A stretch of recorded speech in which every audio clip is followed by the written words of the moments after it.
السلام علیکم ورحمۃ اللہ وبرکاتہ۔ امید کرتا ہوں کہ سب ٹھیک ٹھاک اور خیر خیریت سے ہوں گے۔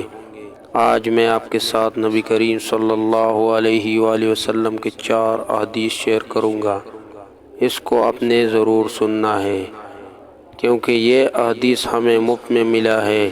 صحابہ کرام نے کئی میل تک پیدل سفر کیا ہے ایک احادیث کے لیے، اور آج ہمیں یہ مفت میں ملا ہے تو اس کو ضرور سننا ہے۔ بسم اللہ الرحمن الرحیم۔ رسول اللہ صلی اللہ علیہ وآلہ وسلم نے ارشاد فرمایا، اللہ تعالیٰ تمہارے مال اور دولت اور جسم کو نہیں دیکھتا بلکہ وہ تمہارے دلوں کو دیکھتا ہے۔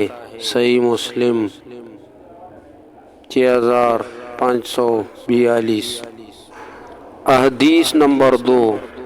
رسول اللہ صلی اللہ علیہ وآلہ وسلم نے فرمایا، جو شخص مؤذن کی اذان سنے اور کہے اشہد ان لا الہ الا اللہ وحدہ لا شریک لہ واشہد ان محمدا عبدہ ورسولہ رضیت باللہ ربا وبمحمد صلی اللہ علیہ وآلہ وسلم رسولا، تو اس کے گناہ بخش دی جائیں گے۔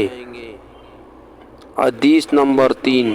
رسول اللہ صلی اللہ علیہ وآلہ وسلم نے فرمایا، جس نے فجر کی نماز پڑھی وہ اللہ تعالیٰ کی پناہ میں ہے، تو تم اللہ کے پناہ ہاتھ سے جانے نہ دو۔